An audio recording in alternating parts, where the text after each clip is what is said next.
This is where the fun begins. General Kenobi. Hello, everyone, and welcome to Jedi Knights, the official Star Wars podcast of JoyClicks. I'm your host, Christian Buckley, joined by my Chewy Mike Connors for episode 54. Mike, how you doing? I'm doing good, man. How are you? I'm getting ready to talk a little bit more about the Mandalorian. We're almost to the end of our watch here, and we're coming close to the second season of the Mandalorian. I'm pretty hyped for it. Yeah. I'm very excited.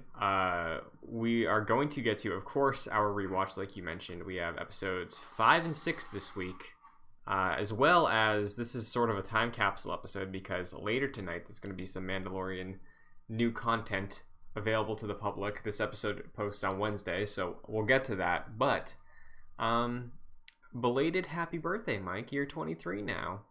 Oh, thank you so much. Yes, my birthday was on Friday, so this is Monday. Yeah, thank you. It had a good birthday. Hung out with some friends, you know. This is not on the doc, but I just remembered this because we found this wonderful news out on your birthday. Okay. Happy birthday to you, because officially Cal Kestis' lightsaber is coming to Galaxy's Edge as a piece of merch you can buy now.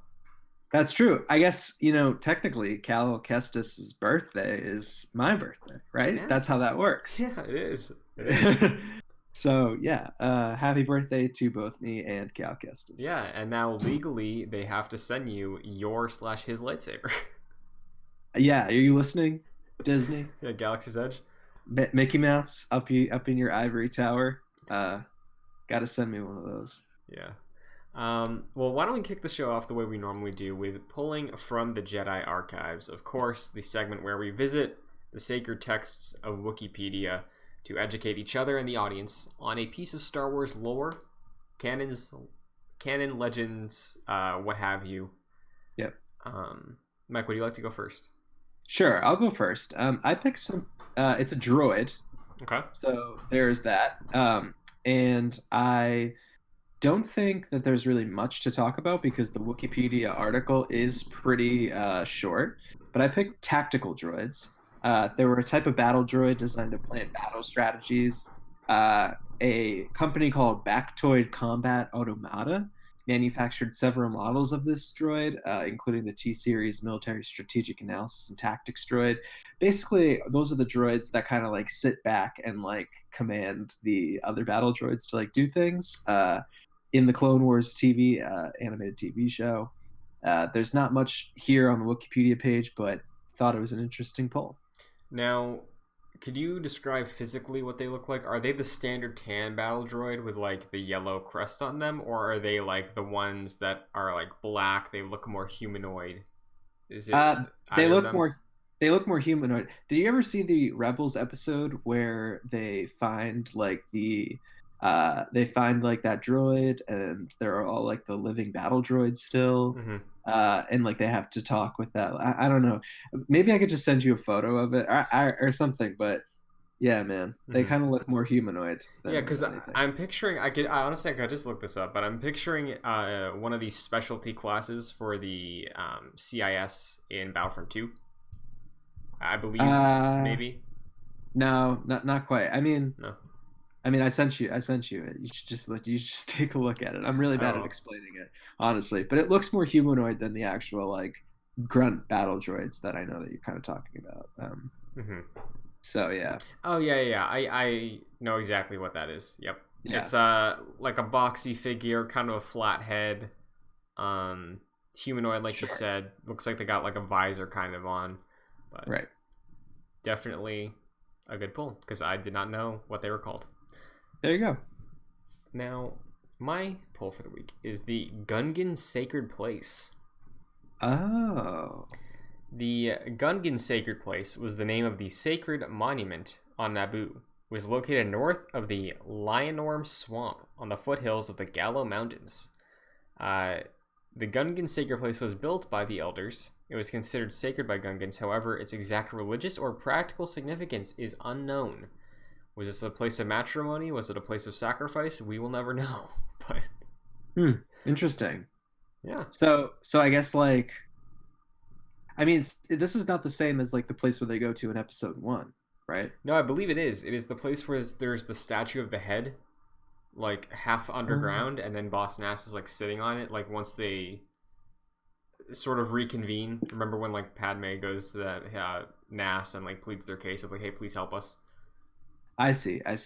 Yeah, okay, I understand. That's an interesting pull. Where did you get the idea to pull that? I was just scrolling. I went to the section that just says Star Wars, and then I went down to Phantom Menace because I was just feeling Phantom Menace. I was like, okay, let me click on this link. That led to this link, and then that led here. So nice. Well, interesting pull. Yeah, I'm glad you appreciate it. But that's it for the Jedi Archives of the week. But why don't we talk about some news? First up is kind of non-news. I think it's interesting. I think it is something that I'm curious to hear the response to this fact from some naysayers more than anything. Yeah. Just like what they think of this. The maker himself, George Lucas, planned on murking Luke Skywalker in his own episode 8. So the original treatment, episode 8, Luke bit the dust. It's interesting, and this comes from you don't mind if I say this, right? Pablo Hidalgo's new book, Star Wars: Fascinating Facts, in which it says, years before The Last Jedi began development, the treatment left behind by George Lucas in 2012 also had episode 8 be the one wherein Luke Skywalker would die. I think this is like just an interesting fact surface level wise. We don't understand like the context surrounding his death. So as we know, in the canon episode 8, Luke Skywalker also dies. But here we don't know like exactly what the circumstances would be. I, for one, am not one of the camp that, is upset that Luke Skywalker was killed off in episode 8. I kind of think it made sense personally. So that wasn't like a point of contention for me.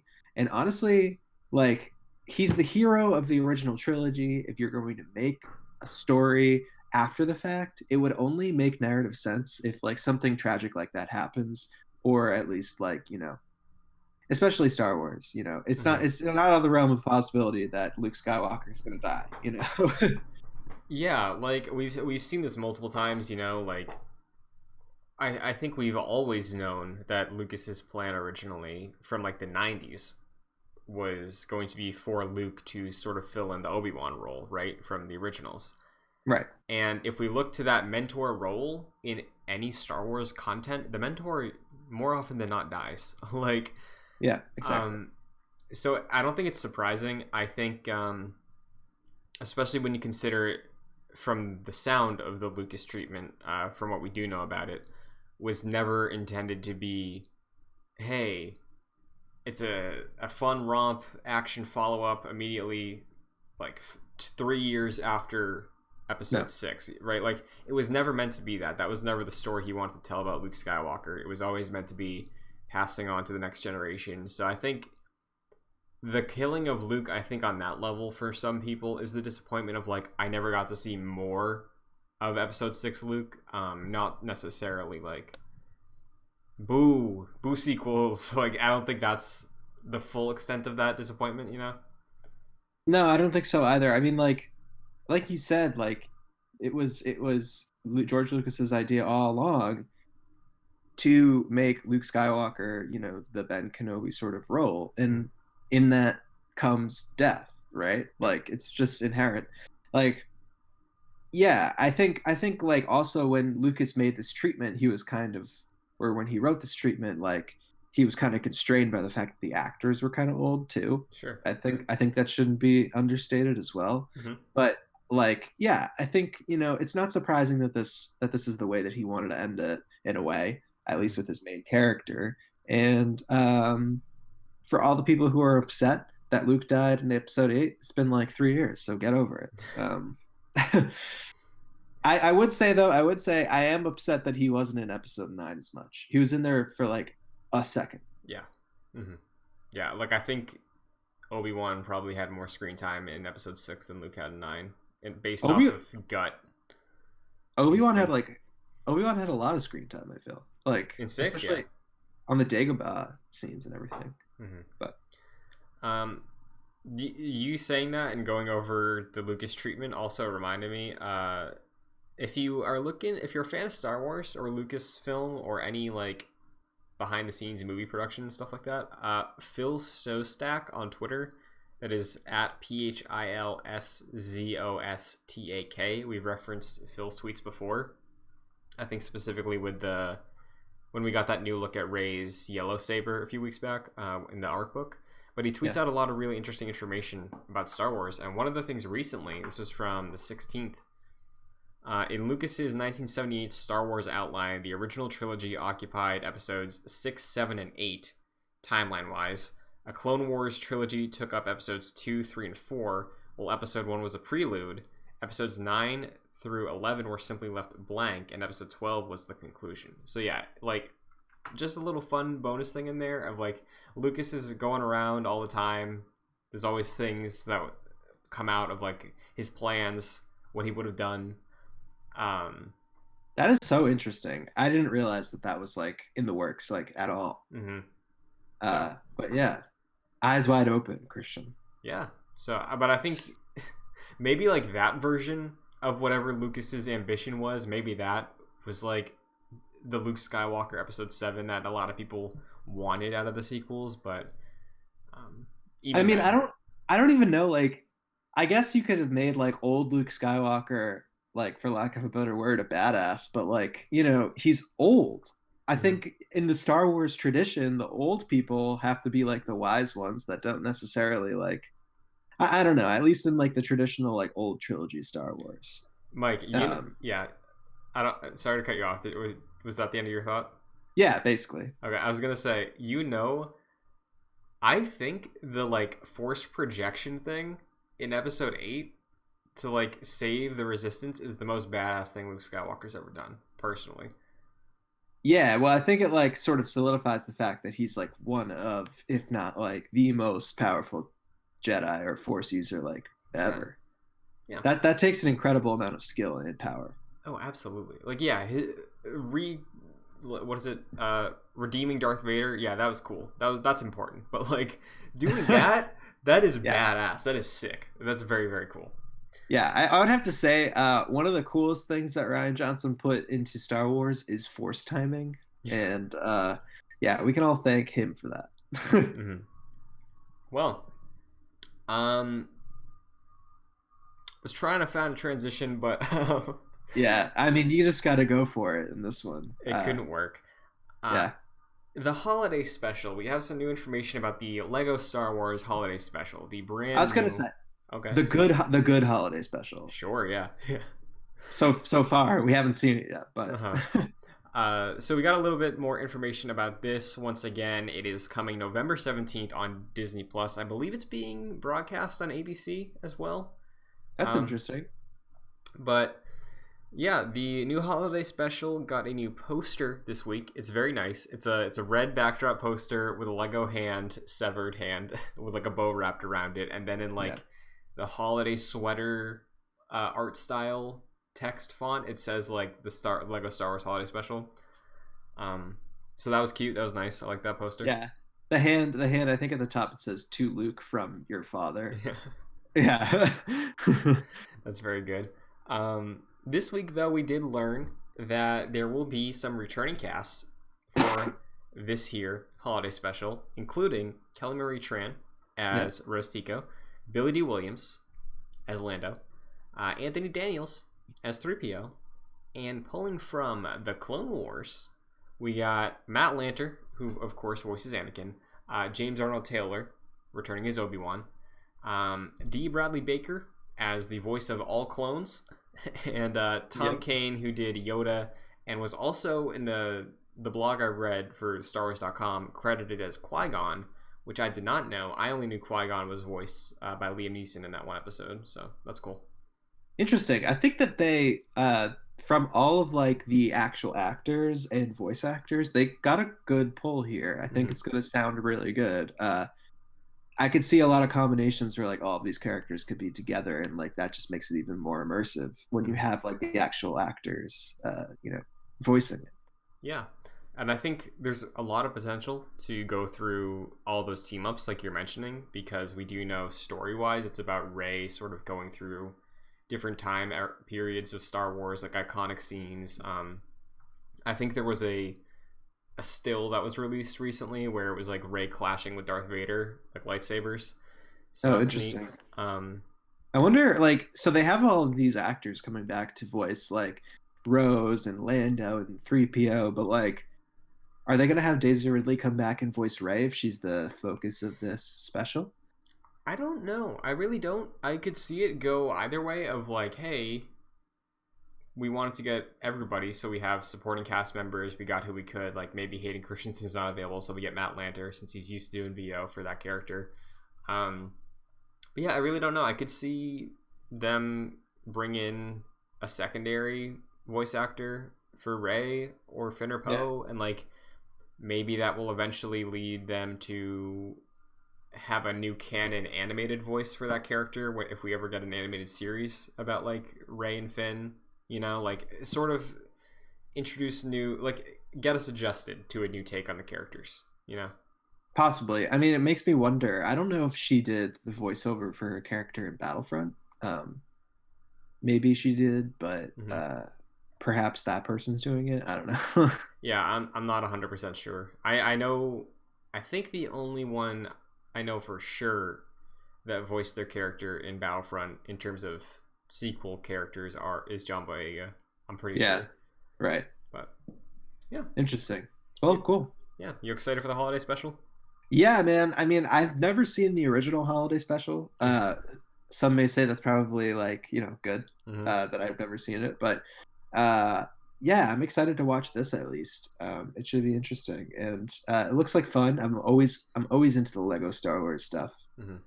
So yeah, sign me the heck up, dude. 1 week we should revisit the original Lego Star Wars thing. Do you remember like when that premiered on Cartoon Network? That was like a big deal. No, you don't. I don't. I'm sorry. I think it was like a 20-minute retelling of Revenge of the Sith. I'm pretty sure. Really? Yeah, on Cartoon Network, and it was all Lego. It was just like all like an animated skit thing going over, I think, just episode 3. But at the end, it was super cool because it was like after the transition to Darth Vader, it was like him composing a bunch of stormtroopers with his lightsaber to do the Imperial March. That is so cool. I'll try and find it. Does it have the same, like, do you remember if it has the same, like, Lego Star Wars video game humor, kind of? I think it did, yeah. I don't think there was any voice acting. I think it was just, like, music and, like, grunts and, like, Tom and Jerry classic Lego type sort of ways to emote. But, like, if I can find it, we should revisit it for an episode. I would love to, man. That sounds like a blast. Because, like, if it's anything like the old games and everything, which I'm sure it is, because it must have been made in that time period. Oh, it was, yeah. Like that's what I'm here for, man. That's something I need to see. I can't believe I've actually never seen it before. Yeah, dude, I remember like where was it? Like it was on Cartoon Network. It was like a special. I just remember them hyping it up so much, and I remember watching it. I was like, dang, that was really cool. Now I'm gonna go play the Lego game. Yeah, right. All right, well, yeah, we should definitely watch it. That's sick. Oh, absolutely. And in terms of the holiday special, of course we're gonna watch it and talk about it on the show when it hits, but yeah, that's gonna be a good night. That's gonna be like a sweater and some eggnog and just relaxing. We're getting to that point, man. We're almost there. Tonight though, we have a new look at the Mandalorian. In the future. Yes, as of in the past. In the past for you who are watching. Yes, this episode comes out on Wednesday, so you'll know what's going to happen or what already has come to pass. But as of right now, 4:34 p.m. Eastern Time on Monday. Hours from now, Monday Night Football will be showcasing a new trailer for Season 2 of The Mandalorian. There is a 15 or so second teaser out there to advertise that there's going to be a Monday Night Football trailer. With a few clips of some new content, like we saw the potentially return of the original bounty from the first episode. Yeah, it's possible. I mean, it's like a split second sort of thing. I forget who played it. Was it Horatio Sands? It might have been. I don't know. Anyways, yeah. We don't know if that's actually him, but interesting. Yeah. Were there any other standout pieces of info to pull from this trailer for you, or was that the big one? Honestly, yeah, that's the big one because the rest of it kind of just seemed like recycled.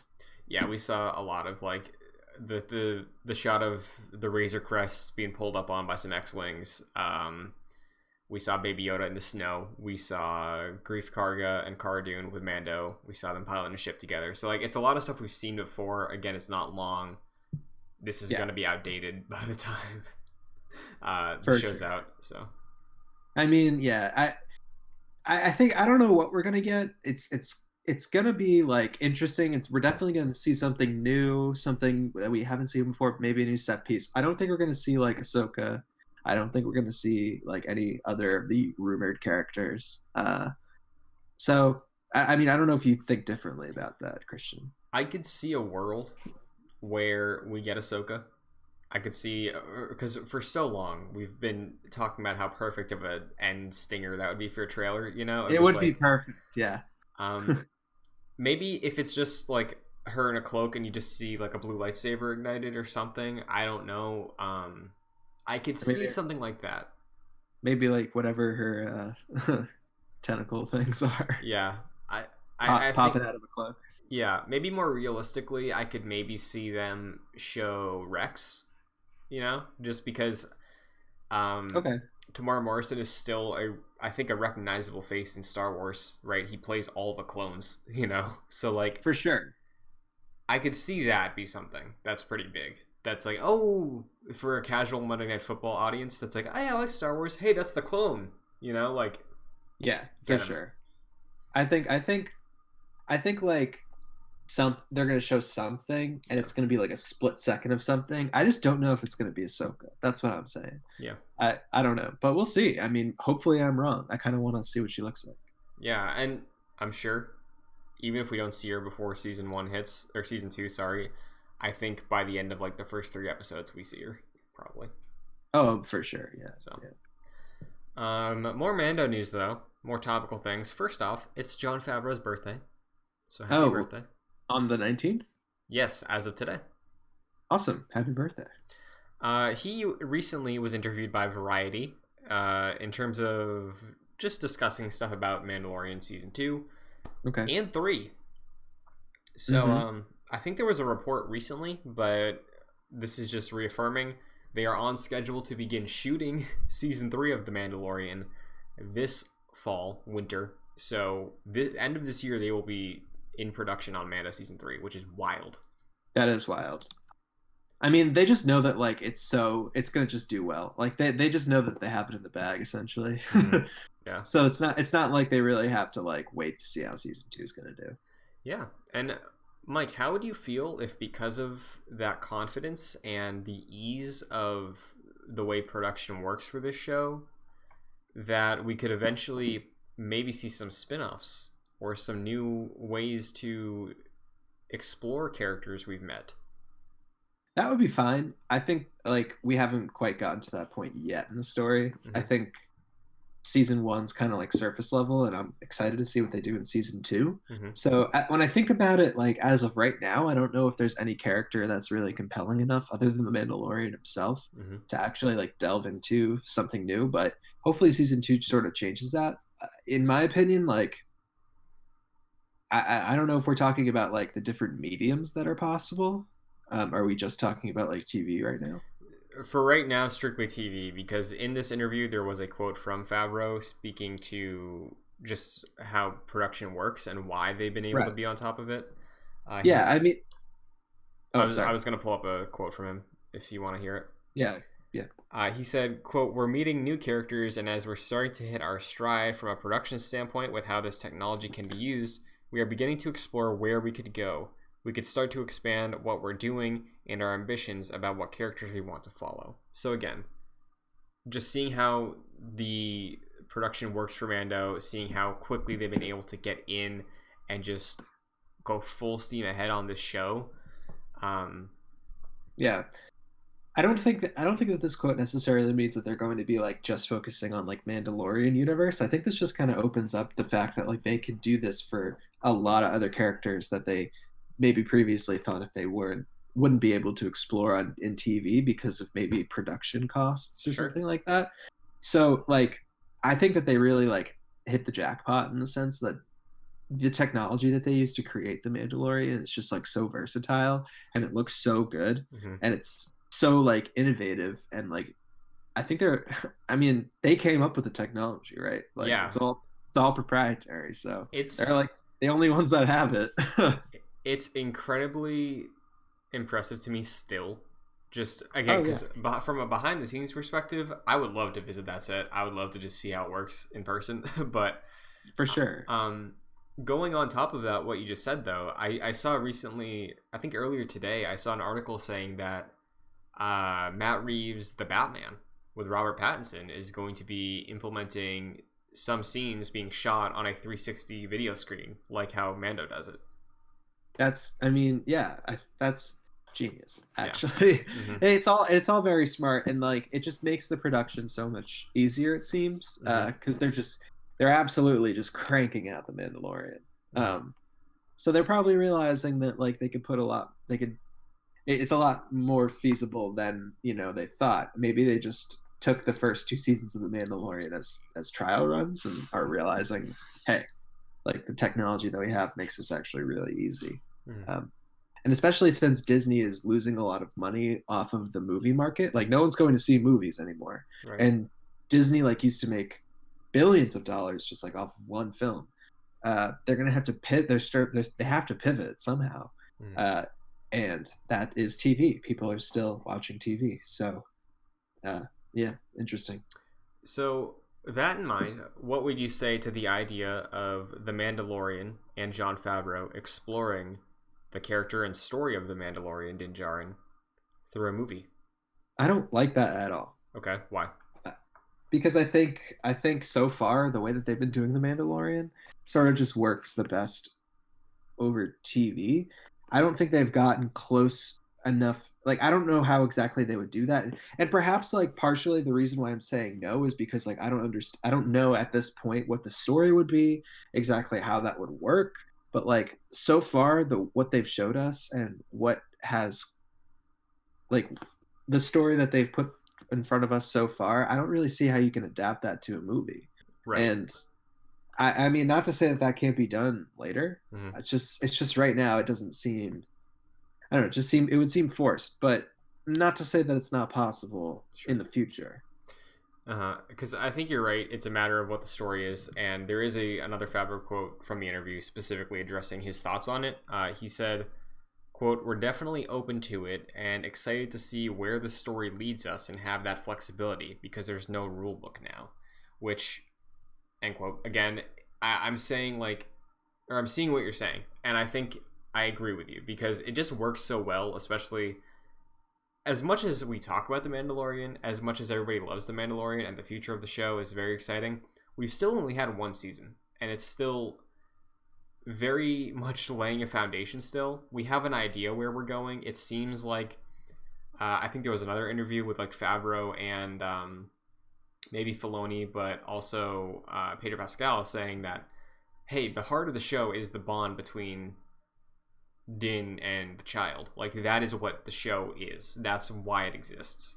So Yeah. I think what you said about not knowing what the story would be, it's like I think exploring a relationship like that between these two characters works so well in TV because you can put them in a different scenario every week and sort of evolve their relationship that way. Where it's like, okay, what would be deserving of a 90+ minute feature that we can't do in like 3 episodes? Yeah, no, definitely. I mean, that's the thing. They have to make sure that it's worth it, right? Mm-hmm.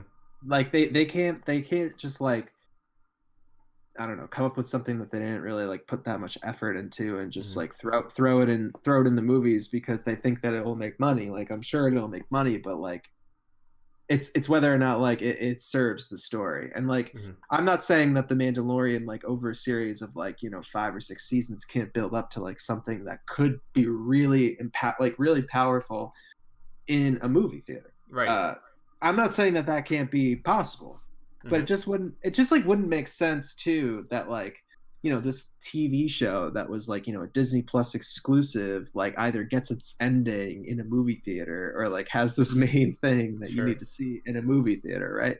Mhm. That would just seem wrong to me. Maybe like they wouldn't do that. Maybe they would just release it on Disney Plus. But then again, like at that point, would it even be worth it? Yeah, Like it's yeah, it's all these questions, man. I don't know.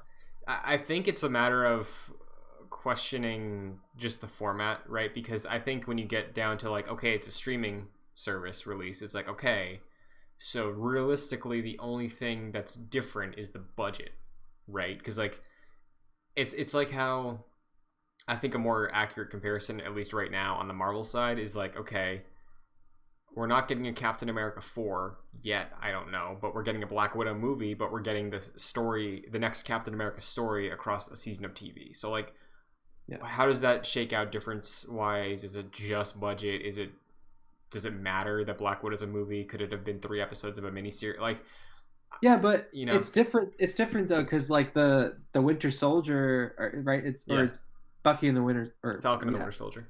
Falcon and the Winter Soldier, like sure, it's like Captain America adjacent, but it's not like it's not like you watched like Captain America 1 and 2 and like this is Captain America 3, Yeah, like it's separate. Yeah, theoretically, it's supposed to be setting up a new trilogy because like one of the characters is the new Captain America now, but like it's what you're saying of like why at that point, like why make a movie if you could have just done a new season of TV, right? Like it's a complicated thing. It's an interesting question. I think at that level it would go back to a discussion you and I have had in the past of what's the next Star Wars trilogy if the TV series are doing so well for them right now, right? Where I think what you're saying is absolutely correct. It has to be worth it. And I think the only 2 things I can think in my mind of how a Mando movie could work, let me know if either sound appealing to you. Okay. One, we see, again, the foundation of the show is the child and Din and their adventures and searching for the child's place in the galaxy. Yeah. We build to a place where we come to this dramatic conclusion where 4 or 5 seasons in, we find Luke Skywalker or something. And then we do a movie about like the Mandalorian, Sebastian Stan, young Luke Skywalker after episode 6, and then this child like doing something together, and that's the ending. Or we do a prequel about like a very impactful bounty for Din Djarin that was like influential to his character, where we meet him in season 1. Like I feel like story-wise, from in my head, that those are the only 2 avenues they could take. Honestly, man, just like in my opinion, if you're gonna do anything with the Mandalorian, anything, you should just do it on Disney Plus. Like, just do it as a TV show because that's how you started it, and that's how you should end it. If you want to do a prequel series to Mandalorian, or if you want to do a prequel miniseries, go for it. But I feel like that should just be something put on Disney Plus. I feel like, yeah, sure, maybe like the ending of the Mandalorian can set up like a trilogy. I think that would be fine, but like it still seems forced to me. No, I guess what I would want to see is just like if Disney wants to put something new on a movie screen, if Disney wants to put some Star Wars content on a movie screen, it should be something new. That's what I think. I mean, people will disagree. Yeah, no, I agree with you. I think you're in the right train of thought. I wanted to bring up the potentials because of what Favreau was saying. Yeah. And I also think also Pedro Pascal, another interview I read this past week, it wasn't a big thing, but it was in response to experimenting with the format of like maybe doing a movie.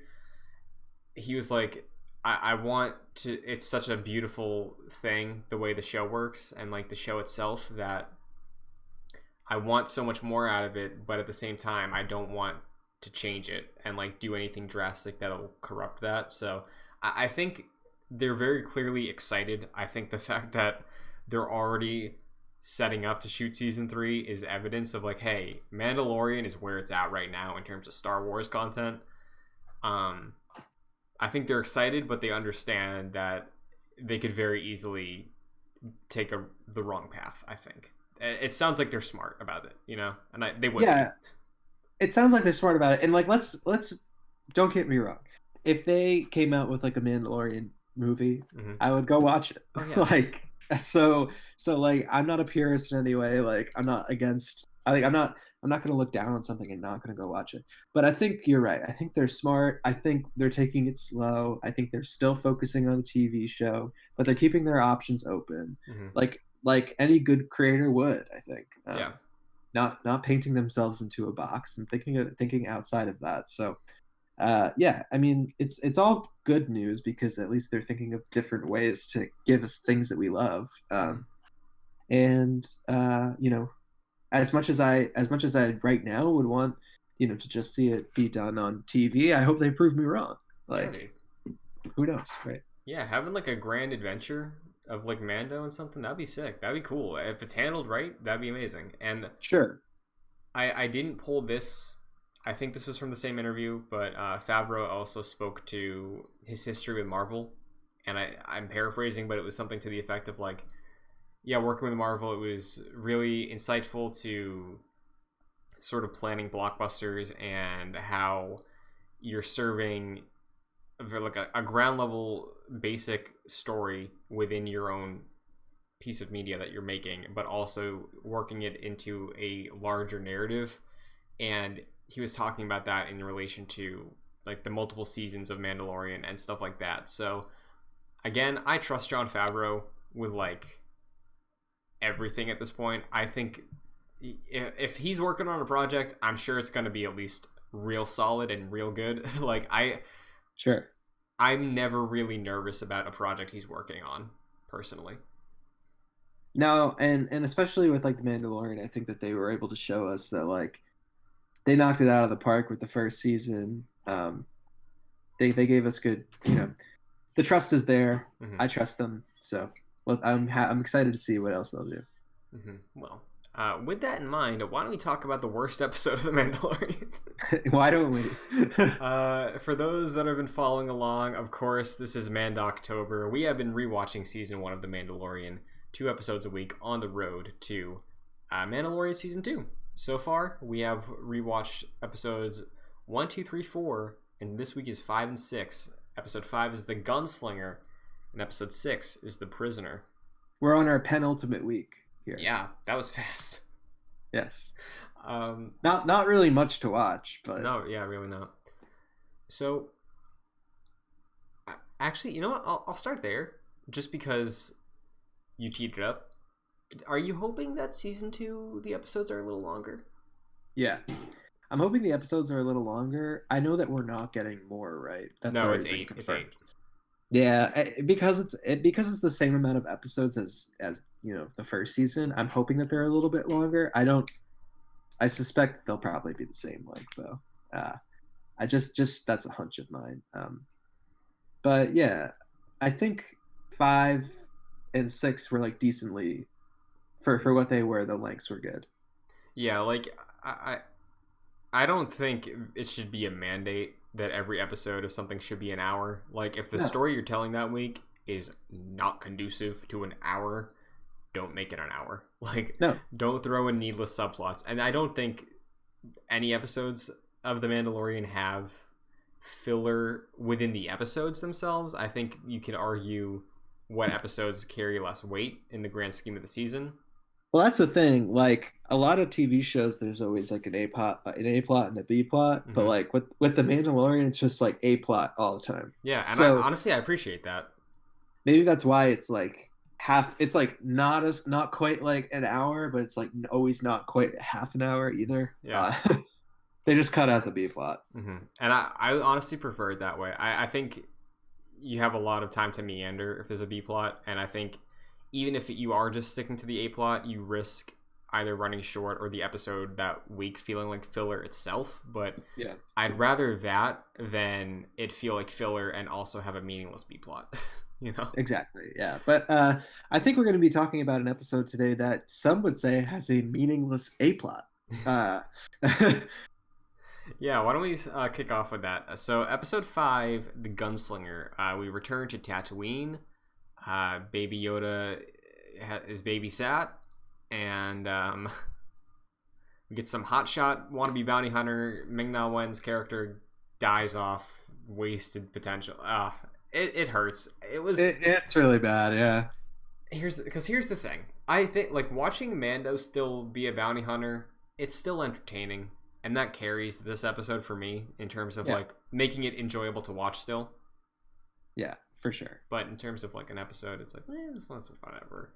It's like out of all the episodes, I think it's the one that tried to kind of like ride on the coattails of like nostalgia the most. Yeah. It's like, oh, we're going to Tatooine, and oh, look, it's the same bar that they went to in A New Hope, and oh, it's got droids now. How funny! Like it's just all that kind of stuff. And honestly, man, I don't know the name of the actress who plays the hangar lady. Mm-hmm. I know she's like a comedian and stuff, but I really don't like her.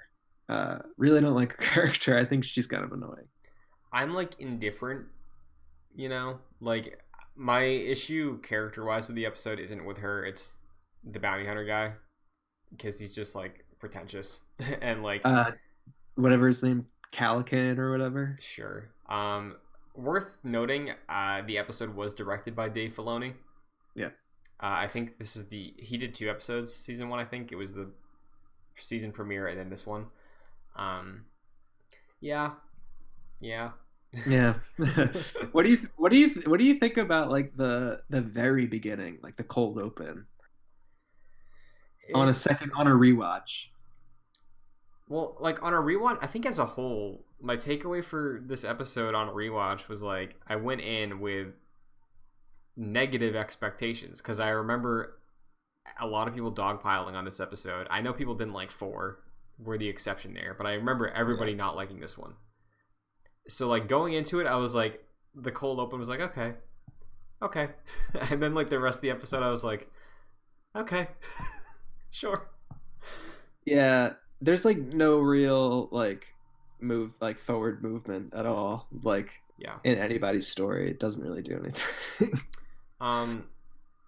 So Ming-Na Wen is an amazing actor. She's awesome. And I'm just so like, she's the voice of Mulan. Like she is a history actor. And then she's just some mark that gets shot. That is a bummer. She could have been a really cool character, I think, going into season 2. Maybe she's still alive. Maybe, I don't know, but she's not still alive, dude. We got Mystery Man with the jangly boots coming up next to her. Yeah. Who do you think that is? Yeah, I mean, is it Boba Fett? Is it not? Is it Timothy Oliphant in the armor? What is it? I don't know. Who is it? I think we're gonna find out season 2 though. Yeah, like here's another thing. Like seeing that reminded me of what I thought it was originally. In that I thought it was Moff Gideon. I thought that was just like a tease to introduce a new threat, and it was like, oh, he shows up eventually in the final 2 episodes. Like I thought that's what that was introducing. I didn't think it was this loose hanging thread until people told me it was. But I guess like it could still be that. Like I don't think that's never been disproven. Yeah. Was there anything that surprised you this time, or were you just really checked out the whole time? Honestly, I thought it was like a bit more like, I don't know. I thought like the very beginning was kind of fun. Like just taking away all the cheesiness of like the cold open. Yeah. Like it was kind of cool to watch like the Mandalorian like kick that guy's butt. And I just think the CGI looked really good. I always like the aerial space battles, man. But yeah, nothing really sticks out to me about this episode. Other than the fact that there's so much wasted potential in Ming-Na Wen, and also I just don't like the lady who plays the hangar person. So that's fair. Like I remember, again, I think this one specifically, just because I think it's between this and 2, it's a toss up of the weakest episode. I think I like 2 more. Yeah, I don't know. I think I don't know. Is it possible to like both of them or dislike both of them the same? It is. I think honestly 2 probably 2 does more for the Mandalorian's character than 5. Mm-hmm. Yeah, because like whatever they were trying to do, I think with this young guy to like juxtapose him against Mando, like a vet versus a newbie, it didn't come across for me.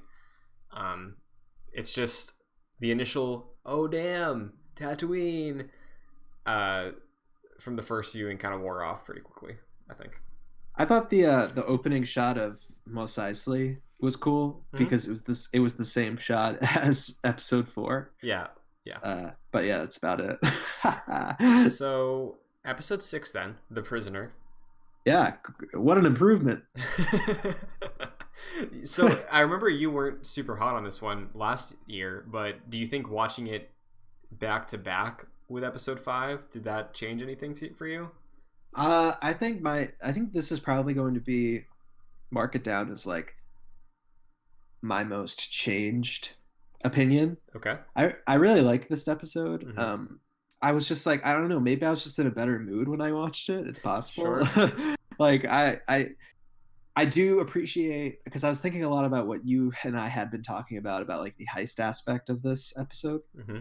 And like it really executes that super well. Right from the beginning, like, and all like the casting characters that we get introduced to, all the people who are in the crew that Mando's going on this job with, are all like super interesting and like weird and very cool. And also I just like love Bill Burr, and I think that like having somebody from Massachusetts in Star Wars is needed. We no need attempt to hide the accent.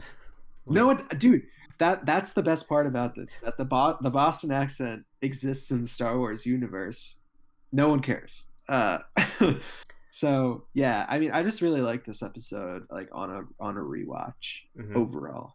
Yeah, I was very positive about this episode our first time through. I still, it's one of my favorite episodes. Obviously, I think Episode 4 and one of the final 2 I might put above it. Maybe this is on par with Episode 4 for me, but I really, really like this episode a lot. Again, I'm a sucker for a heist story. I think if you rest on, because the thing is, a heist plot inherently, you have to try to make it not be like hold some weight or hold some suspense, right? Because it's like, are they going to do the job? What's going to happen? And I think this episode's good at planting those seeds of doubt with like the betrayals and stuff like that. But I think you can rest on that, and then you can really go in on the ancillary stuff, like the scenario of it, how everything looks, like the characters, their banter together. And what I really like about this, again, having this like ragtag group of terrible people, these bounty hunters and outlaws, like it fleshes out so much more of the universe, because they're making all these references to things in the past, and like that's what I love so much about the original Star Wars trilogy. It's like, oh yeah, the Clone Wars, like all these things, man. Like it's just world building in a way that I think works really well for me. And on top of that, they rob a spaceship. That's cool. Yeah, I don't know, I kind of get like weird like Knights of the Old Republic vibes from this, just because it seems like it seems like the Mandalorian is like your character and you're just like going on a quest, right? Sure, yeah. Like and like the characters are like kind of like out there and like very alien like you got like Xi'an and like I don't know, the big like blue red guy who kind of looks like the devil, whatever the heck his name is. I don't know. But yeah, it's just like a fun little like, it's a fun vibe, but also I think like it has one of the cooler set designs in all of the Mandalorian. I think the interior of the ship is really cool. As like boring as that kind of sounds, like it gives me like Star Wars like A New Hope vibes, but also like modernized. And just the way that everything is shot, like the lighting is insane. Dude, the red hallway, the flashes. The red hallway, the flashes, that's like art, dude. Like that's insanity. Also, I noticed today there's a scene when like Mandalorian's in the hangar and Xi'an is behind him and she says something and he turns around to look at her for the first time, and as he's turning, like the camera's turning in the opposite way, and it's like very trippy. And the music in this episode is very cool. Very good. I don't know, man. I'm really big on this episode right now. Yeah, I'm. It was just as good for me this time as it was before. Again, worth shouting out. A lot of cameos in this episode. Matt Lanter, God. the voice Wait, of really? the voice of Anakin. He was the rebel pilot guy that was on the bridge. Right. It was like, don't kill me. Right. That was Anakin. And then at the end, I think it's Deborah Chow, Dave Filoni, and is it also Rick Famuyiwa? Is the three of them as the X-wing pilots? Yeah. Yeah, pretty cool. That is awesome. Yeah, I don't know, man. It's just like it's a cool episode. Mm-hmm. I also like didn't realize how cool the design was of the security droids. Sure. I don't know. I that kind of struck me when I watched it. Mm-hmm. I don't know. That's just a one-off little comment that I had there, but yeah. I mean, yeah, I think it's a strong episode. It's weird because I was gonna be like, oh yeah, it's the bottle episode of the season where it's just like super self-contained, but like that's kind of every episode. But I feel like this one specifically feels even more like that. Yeah, I think that's like every episode except for the last two. Yeah, so I do hope we revisit this format for another season. That would be great. Yeah, it would be cool if instead of a prisoner, it was like an actual MacGuffin or something, just to really like go in on like the cheese, like the suitcase or something with like what mystery item is it that they're going for, like something like that would be fun, I think. Yeah, like in Pulp Fiction when they got the briefcase but you can't see inside it, it's just a glow. Yeah. Honestly though, Bill Burr's character didn't die, so I'm hoping we see him again. I bet we will. I'm sure. I think leaving any character on the table in season 1 is just it'll lead to payoff immediately, right? Like if you have a character you introduced in season 1 and then you automatically bring them back, that's already a strong thing to like tie back and really like be like, oh, you already know this person, right? This is what they're doing now. This is the consequences that they'll bring to this episode. Like I think leaving that door open for his character and for a handful of others throughout season 1, I think was very intentional. So yeah, for sure. But overall, weak episode and a very strong one this week. Totally. I'm excited for the next two. It's the last ones, man. They went by so fast. Mm-hmm.